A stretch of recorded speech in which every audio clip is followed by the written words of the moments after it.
Siaga bencana, antisipasi bencana cuaca ekstrim.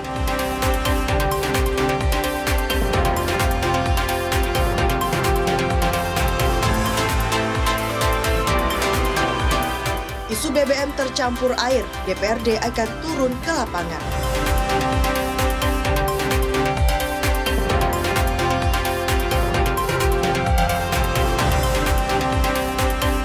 Festival Badarau hadirkan koleksi buku jadul.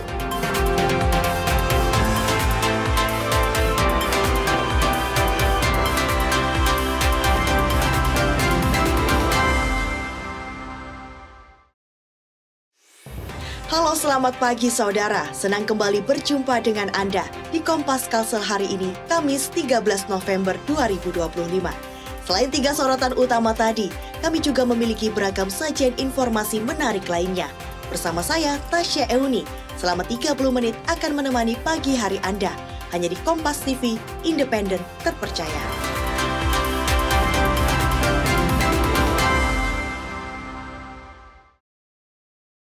Mengawali Kompas Kalsel saudara, kesiapsiagaan menghadapi potensi bencana di penghujung tahun ditingkatkan. Apel siaga bencana gabungan digelar BPBD Provinsi Kalimantan Selatan untuk menekan potensi bencana akibat cuaca ekstrim. Pastikan kesiapan personel, peralatan, serta koordinasi lintas sektor dalam menghadapi berbagai situasi darurat. Apel siaga digelar BPBD Provinsi Kalimantan Selatan. Apel ini digelar untuk menguatkan koordinasi lintas sektor untuk menekan bencana yang mungkin ditimbulkan akibat cuaca ekstrim. Sebagai komando tertinggi dalam penanggulangan bencana sudah disampaikan bahwa dan tetap hati-hati. Apalagi yang di daerah aliran sungai, berderas itu kan.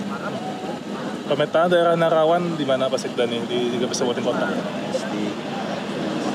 Ada beberapa seperti ASP yang sedang terjadi banjir dan juga di daerah rendah lainnya. Sementara BMKG Kalimantan Selatan mengatakan, perkiraan musim hujan di Kalimantan Selatan diprediksi akan terjadi hingga Januari 2026. Sejumlah bencana perlu diwaspadai, yakni banjir, puting beliung, dan tanah longsor. Dari indeks politiknya yang pengaruh satu lagi bahwa sekarang juga masih negatif, yang negatif itu hingga sampai dengan akhir tahun. Artinya memang dari sekarang hingga awal tahun 2006 kita lebih concern kemudian terhadap waspadaan untuk munculnya bencana yang jauh lebih tadi longsor, banjir, tanah longsor, puting beliung, juga longsor. Puncak musim hujan di Kalimantan Selatan diperkirakan akan terjadi pada November hingga Desember. Namun, di sejumlah wilayah masih bisa berlanjut Januari sampai Mei 2026.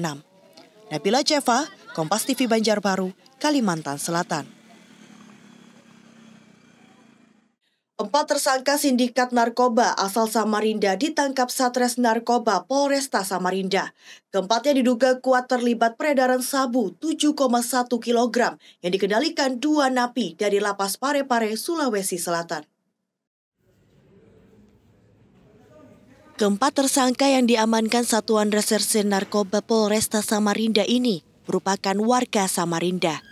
Keempatnya terlibat jaringan pengedar sabu yang rencananya akan diantar ke Lapas Parepare, Sulawesi Selatan, namun aksinya digagalkan. Aksi pelaku terungkap setelah polisi memeriksa tersangka. Ternyata, barang narkoba yang disita seberat 7,1 kg sabu di kawasan Lambung Mangkurat Gang Masjid ini diduga milik kedua napi Lapas Parepare. Polisi kini masih memeriksa 2 napi Lapas Parepare yang masih berstatus saksi. Kepolisian masih menggali keterangan untuk dapat mengungkap apakah narkoba tersebut milik mereka. 2 orang inilah yang diduga telah menyuruh salah satu tersangka yang kita amankan, yaitu Saudara AR. Saudara AR di mana diperintahkan untuk mengambil narkotika jenis sabu di wilayah Kota Samarinda. Para tersangka ini terancam Undang-Undang Narkotika dengan ancaman pidana penjara maksimal 20 tahun penjara. Rijal Mustafa, Jasmine Jafar, Kompas TV Samarinda, Kalimantan Timur.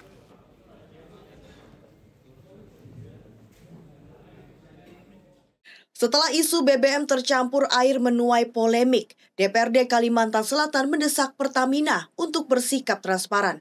Komisi 3 DPRD bahkan berencana meninjau langsung ke lapangan untuk memastikan penyaluran BBM di daerah tidak bermasalah. Laporan sejumlah pengendara yang mengeluhkan mesin motor mendadak berebet dan mati saat menggunakan BBM jenis Pertalite membuat masyarakat Kalimantan Selatan was-was. Isu BBM tercampur air yang viral di sejumlah daerah mendapat perhatian serius dari DPRD Kalimantan Selatan dan PT Pertamina Patraniaga. Dalam rapat dengar pendapat bersama Hiswana Migas dan Dinas ESDM, Pertamina memastikan seluruh produk BBM seperti Pertalite dan Pertamax yang beredar di Kalsel aman dan layak digunakan. Upaya cek lapangan dan uji sampel di sejumlah titik termasuk di SPBU dan terminal BBM bahkan sudah dilakukan. Berdasar 90 laporan, sebagian besar tidak terbukti adanya air di dalam BBM. Pertalite sebenarnya dari dulu aman, Pak, karena kami berdasarkan hasil pengujian di lab itu tidak ditemukan hal yang tidak normal atau bahkan tidak sesuai dari spek migas. Sudah diuji lab juga, Pak? Sudah diuji di lab. Sementara itu, Komisi 3 DPRD Kalsel menegaskan segera menindaklanjuti hasil rapat dengan peninjauan langsung ke lapangan. DPRD Kalsel juga minta Pertamina untuk terbuka dan siap bertanggung jawab bila terbukti ada kesalahan dalam penyaluran BBM. Sampai saat ini, dari PT Pertamina tidak menyampaikan yang salah itu siapa. Masih belum ada jawaban dari Pertamina. Dan insya Allah ke depannya dalam waktu dekat kami akan terjun ke lapangan langsung mengecek bagaimana sistem mekanisme penyaluran BBM yang ada di Kalimantan Selatan ini. Komisi 3 DPRD Kalsel menegaskan langkah peninjauan lapangan akan segera dilakukan untuk memberikan keterangan publik dan menjaga kepercayaan masyarakat terhadap kualitas BBM yang diedarkan. Arpawi, Kompas TV Banjarmasin, Kalimantan Selatan. Saudara, kita akan kembali dengan informasi menarik lainnya, di antaranya DPRD Kalsel tinjau program rumah tidak layak huni.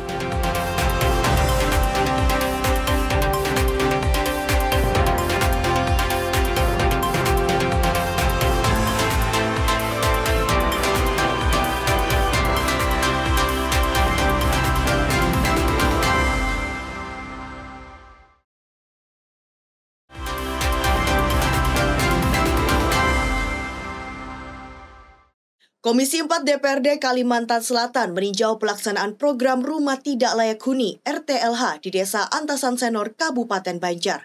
Kunjungan ini untuk memastikan bantuan pemerintah provinsi tepat sasaran dan memberi manfaat bagi warga berpenghasilan rendah.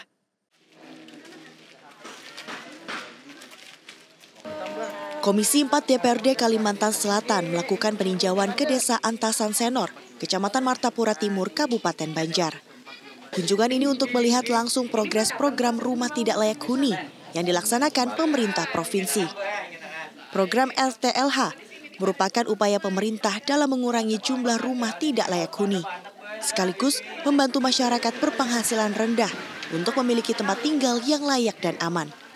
Di Desa Antasan Senor, 15 unit rumah diusulkan mendapatkan bantuan. 7 diantaranya sudah berproses, sisanya masih tahap verifikasi. Unitnya yang kita usulkan kemarin sekitar 15 buah dan sudah 7 ini berproses, sisanya ongoing juga lagi dipersiapkan. Ya, tentunya ini menjadi kebahagiaan tentunya bagi warga yang memang layak untuk menerima rumah tidak layak huni ini, dengan harapan mereka bisa memperoleh hunian yang lebih aman dan nyaman bagi mereka. Dan tentunya juga bisa meningkatkan juga harapan kita taraf hidup mereka lebih nyaman hidup di situ. Jadi kita di sini membantu masyarakat yang miskin.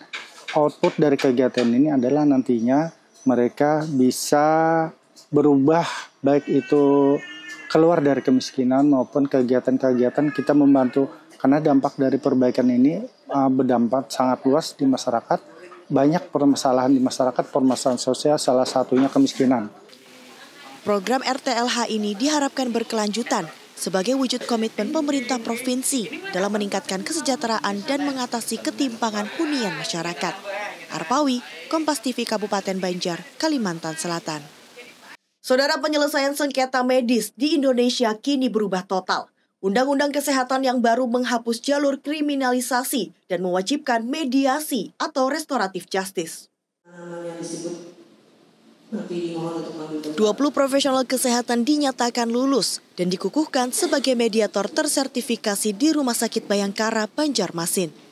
Pengukuhan ini merupakan langkah mendesak untuk menjalankan Undang-Undang Nomor 17 Tahun 2023 tentang Kesehatan. Undang-undang tersebut secara tegas mengatur bahwa semua sengketa medis, termasuk kelalaian yang menimbulkan kerugian pasien, wajib diselesaikan melalui jalur mediasi atau restoratif justice sebelum melalui proses hukum. Kehadiran mediator di setiap rumah sakit kini bukan lagi pilihan, tapi sebuah kewajiban hukum. Tentu karena perintah undang-undang di PP 28 perintahnya harus dilakukan mediasi, ya maka tentu keberadaan mediator di setiap rumah sakit tentu sangat penting sekali, urgent. Kenapa? Karena perintah itu diamanahkan menjadi sebuah kewajiban rumah sakit. Nah, di rumah sakit ada sebuah lembaga yang namanya Komite Etik dan Hukum yang lebih diberdayakan untuk bisa diperankan sebagai fungsi mediasi. Melalui para mediator yang telah menjalani pelatihan 3 hari penuh dengan teori dan praktik langsung ini, diharapkan sengketa medis dapat diselesaikan secara cepat, adil, dan berpihak pada pemulihan bagi kedua belah pihak, terutama pasien sebagai korban. Langkah ini penting guna mengurangi tradisi kriminalisasi tenaga kesehatan, sekaligus memberikan jaminan kepada pasien atas hak-hak hukum mereka secara non-litigasi. Saidah Aisyah, Kompas TV Banjarmasin, Kalimantan Selatan. Pembangunan jembatan Cusa, Cemara Ujung Sungai Andai telah memasuki tahap ketiga dengan progres sekitar 40%. Diperkirakan rampungnya jembatan ini pada akhir Desember mendatang.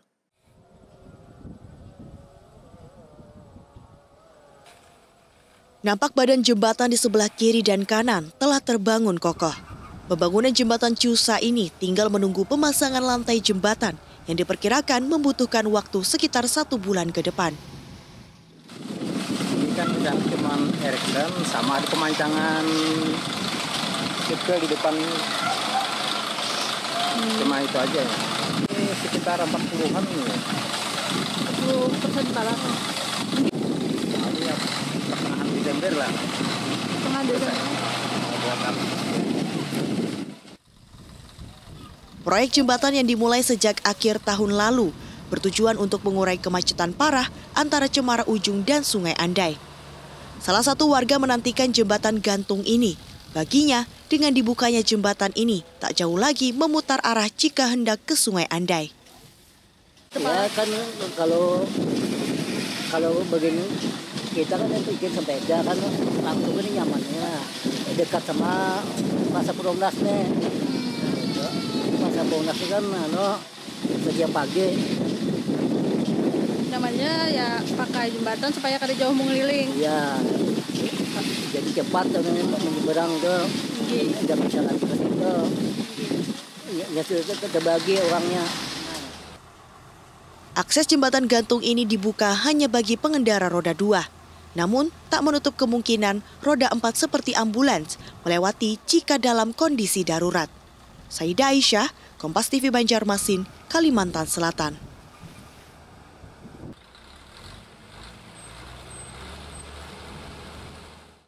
Saudara, program PPK Ormawa Universitas Lambung Mangkurat jadi wujud nyata kolaborasi antara kampus dan masyarakat. Di Desa Karangintan, Kabupaten Banjar, mahasiswa turun langsung berdayakan warga melalui kegiatan produktif yang mendorong kemandirian ekonomi.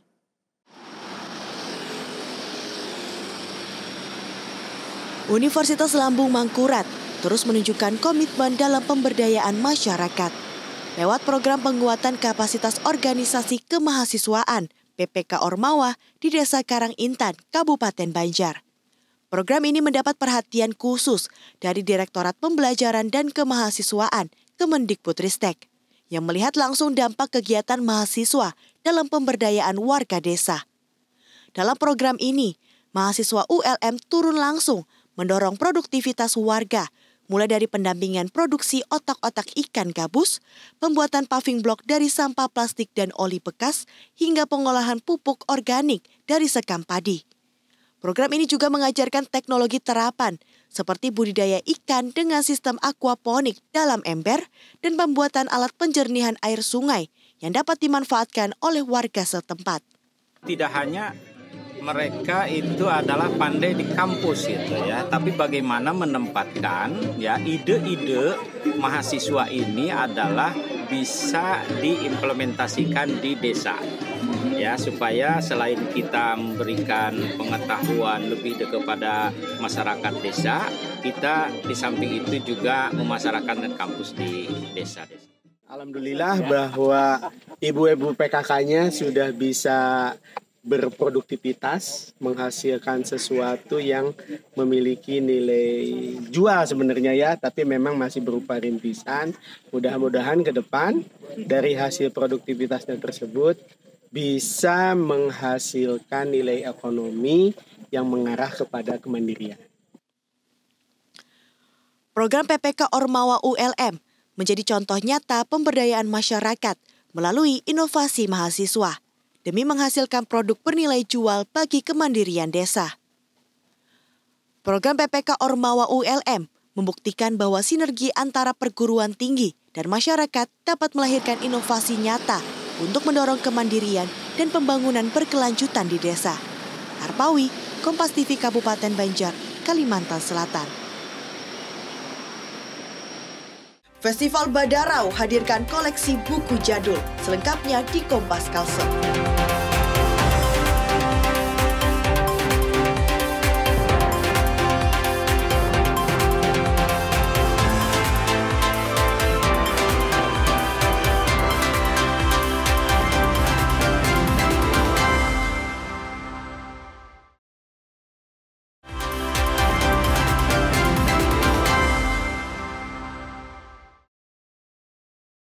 Anda masih bersama kami di Kompas Kalsel, saudara.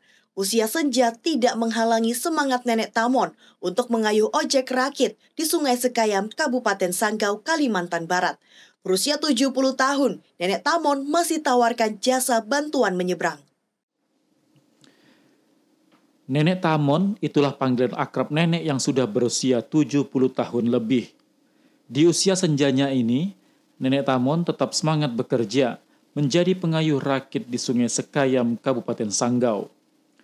Rakit bambu ini menjadi salah satu alternatif warga menyeberang ke desa Palapasang, termasuk untuk membawa keperluan warung. Setiap hari, kalau pas turun mau belanja gitu, nyebrang ya pakai rakit ini. Bang, kalau melihat kondisi ini, kadang kalau ada kendala nggak Bang biasa Bang? Ada. Pas hari hujan nggak bisa lewat atau air besar banjir. Soalnya udah sering nih mau kadang kondisi rakitnya udah tua atau udah rapuh itu, kadang mau patah, mau tenggelam. Tahun 2018 silam untuk memenuhi kebutuhan hidup. Berbagai tantangan dihadapi, mulai dari rakit hampir tenggelam akibat beratnya beban yang dibawa hingga derasnya arus Sungai Sekayam. Kalau hari Sabtu itu anak-anak dia cari uang jajannya. Penghasilannya kalau orang banyak itu 50. Satu hari? Nenek mau tenggelam di sini. Bawa orang motor orang. Dah gini rakit kami. Nenek pada nangis. Biar nenek enggak pegang rakit. Nenek kan udah tua. Besar air kuat nenek garah. Sampai napas nenek enggak ada. Macam kemarin tuh nenek udah nangis. Itu rakit nenek udah gini di sini di tengah air ini. Untuk setiap motor yang menyeberang, Nenek Tamon mendapat bayaran Rp10.000. Namun jika air pasang, naik menjadi Rp20.000. Rakit ini beroperasi setiap hari, dari pagi hingga jam 9 malam. Nenek Tamon berharap pemerintah bisa membangun jalan dan jembatan, agar masyarakat tidak perlu lagi memakai rakit untuk menyeberang. Samsul Hardi, Kompas TV, Sanggau, Kalimantan Barat. Saudara, sebuah komunitas membaca yang menyediakan buku-buku lawas gelar Festival Badarau. Ajang ini hadirkan ruang baca dan diskusi tentang dunia kreatif. Festival Badarau yang diselenggarakan di sebuah perumahan di Kelurahan Kemuning menjadi ruang alternatif untuk berdiskusi tentang buku. Festival ini dihadirkan oleh komunitas Taman Bacaan Masyarakat TMB Nostalgia. Sesuai namanya, komunitas baca ini sediakan buku-buku lawas yang didapatkan dari toko buku bekas hingga kolektor seperti buku Wiro Sableng. Seorang pengunjung asal Banjarbaru, Nai, mengaku buku-buku lawas ini menarik perhatiannya karena jarang ditemui di toko buku atau perpustakaan. Keren sih gitu, maksudnya kan buku-buku yang kayak gitu barangkali jarang ya ada disediakan gitu, entah itu di perpustakaan atau di lapak-lapak baca yang lain. Dan hari ini aku lihat juga ada Wiro Sableng, ternyata banyak banget gitu ya serial-serialnya, jadi itu menarik banget sih untuk dibaca. Dengan tujuan utama sebagai wadah literasi, Badarau Festival hadir menampilkan berbagai jenis buku dengan ciri khas utama buku lawas hingga karya seni seperti pameran fotografi dari pegiat literasi. Menjalin hubungan yang baik, sehat gitu. Ya, ini karena nama kami TBM Nostalgia lah. Jadi fokus kami memang condongnya ke buku-buku lawas, buku-buku jadul gitu.